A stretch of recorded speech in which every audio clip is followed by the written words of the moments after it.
Bonjour, bonjour à tous. J'espère que vous allez bien ce matin et que vous vous êtes réveillés avec la joie dans le cœur parce que Dieu vous donne encore une nouvelle occasion de vous approcher de lui.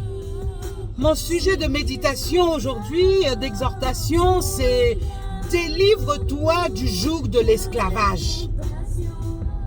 Délivre-toi du joug de l'esclavage. Alléluia. Voulons te danser, tu es notre Dieu.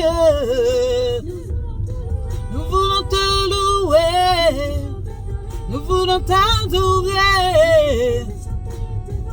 parce que tu es notre Dieu. Oh, oh. Alléluia, c'est Anaïs qui chante. Béni soit le Seigneur. Notre Dieu, oh oh, nous voulons te louer, nous voulons t'adorer, parce que tu es notre Dieu, oh oh, oh oh, oh oh, alléluia. Nous voulons louer l'Éternel ce matin, tous les matins qu'il fait, parce que c'est une grâce de pouvoir respirer, mes amis. C'est une grâce de pouvoir respirer, de pouvoir voir le jour. Beaucoup n'ont pas eu l'occasion de voir ce jour-ci. C'est pour cela que Dieu nous donne encore une nouvelle journée d'exhortation. Mes amis, alléluia. Ce matin, j'ai croisé un monsieur, un jeune monsieur. Je sortais de chez une patiente et j'ai croisé ce monsieur-là qui m'a interpellée en disant « Madame, est-ce que vous pouvez m'aider ?» Je me suis donc arrêtée pour pouvoir écouter ce que je pouvais faire pour lui et pourquoi il me demandait de l'aider. Et il me dit « Madame, est-ce que vous pouvez m'aider parce que je devais aller au travail, mais là, je repars à la maison, je me sens pas bien. » Et quand je l'ai regardé, j'ai vu il n'est pas très net. Et il commence à me raconter sa vie en disant « Oui, madame, vraiment là j'ai besoin d'aide parce que j'ai pas de cigarette, vraiment, est-ce que vous pouvez m'aider parce que je devais aller travailler mais j'ai pas de cigarette. » Je lui dis « Parce que vous êtes esclave de la cigarette. Comment vous pouvez ne pas aller travailler à cause de la cigarette? Parce que vous êtes tout simplement dans une prison qu'on appelle l'addiction de la cigarette. Tout votre corps réclame la cigarette. » Je lui dis, pour que vous puissiez vous en débarrasser, et il est possible, il y a une possibilité de pouvoir vous en débarrasser, parce que vous êtes en prison. Mon Dieu peut vous débarrasser de cette envie de cigarette. Donc il a tout de suite compris que j'étais chrétienne, et lorsque on commence à parler de Dieu, les gens qui ne sont pas encore enfants de Dieu fuient. Et donc, on a discuté un petit peu, mais bon, il n'a pas voulu que je prie pour lui. C'est pas grave. L'essentiel, c'est qu'il a croisé mon chemin et que ce que je lui ai dit, je prie pour que le Seigneur fasse résonner ma voix dans sa tête pour qu'il soit délivré. Mes amis, Jésus nous a délivrés. Jésus, lorsqu'il est arrivé sur la terre, c'était pour nous débarrasser de toutes ces choses, de toutes ces addictions. Toi qui es addict encore à quelque chose, je parle aux enfants de Dieu, aux chrétiens qui m'écoutent tout d'abord. Toi qui es enfant de Dieu, qui continue à être pris, à être enchaîné par ces désirs charnels-là, la cigarette, l'alcool, le sexe, la masturbation, les films porno, tout ce qui est péché devant Dieu. Parce que lorsque tu as donné ta vie à Jésus, il a mis en toi l'Esprit de Dieu. Et c'est l'Esprit de Dieu qui te convainc du péché. C'est l'Esprit de Dieu qui te convainc que là, tu es en train de mal faire. Que là, ton corps t'emmène dans des lieux qui sont sans intérêt devant Dieu. C'est-à-dire que, en tant qu'enfant de Dieu, il y a une guerre personnelle que nous devons mener. Quelquefois, on voit les démons partout. On voit le diable partout. Le diable est d'abord entre toi, entre ta personne. C'est ce que tu permets au diable de faire avec toi. Donc si tu lui donnes une autorisation de entrer dans ta vie, de manipuler ta vie, c'est toi aussi qui dois te battre pour te libérer du joug de l'esclavage.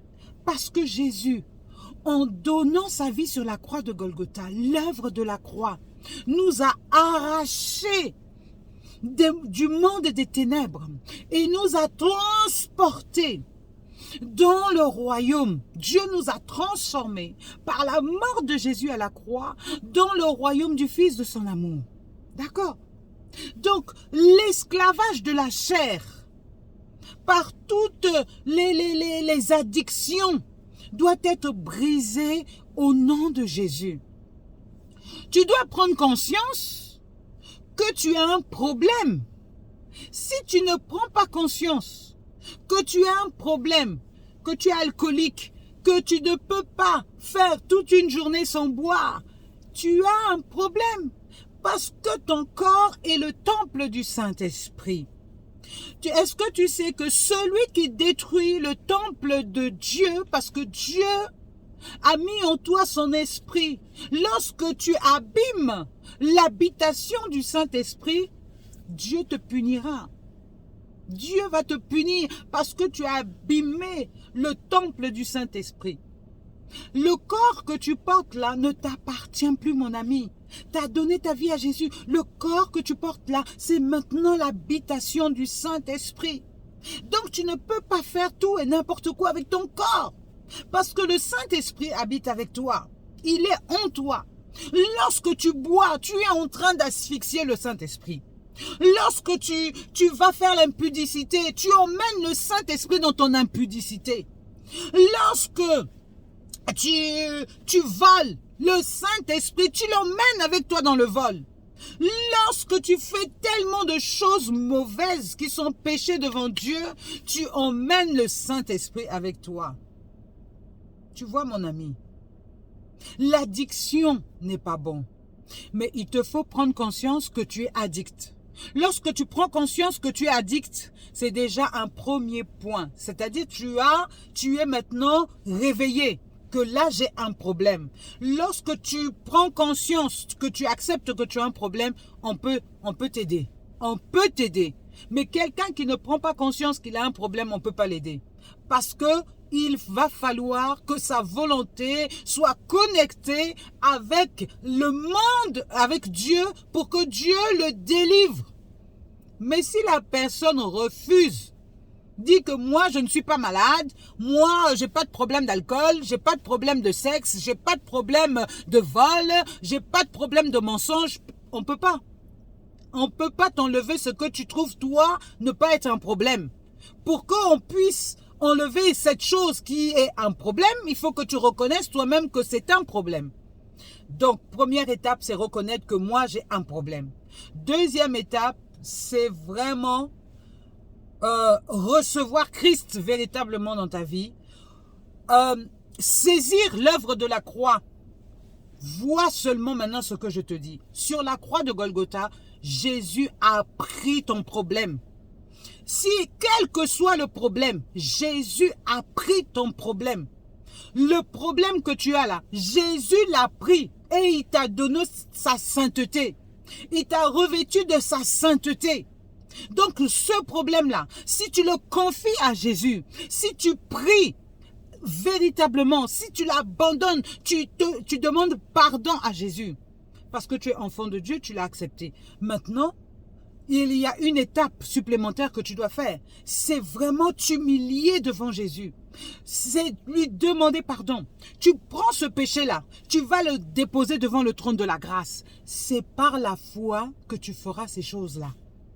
Lorsque je dis, je prends ce problème-là, je le dépose devant le trône de la grâce, ce problème-là n'est plus mon problème. Tu verras comment, doucement, doucement, Dieu va enlever ce problème de ta vie. Le jour même où tu te rendras compte que, mais au fait, je ne fume plus, je ne bois plus, mais c'est parce que Dieu a fait le travail en toi. Et que la cigarette te dégoûte, que l'alcool te dégoûte. Dès que tu bois l'alcool, tu vomis. Dès que tu prends la cigarette, tu as envie de vomir. Parce que Jésus a fait le travail en toi. Donc, confie-toi en Jésus. Vous savez, moi, je ne vous parlerai pas d'autre chose que de Jésus-Christ de Nazareth. Il est la solution à tous nos problèmes. Il est la solution à tous nos problèmes. La Bible dit, tout genou fléchit devant le nom de Jésus. Ton problème a un nom. Ce problème-là fléchit devant le genou, devant Jésus.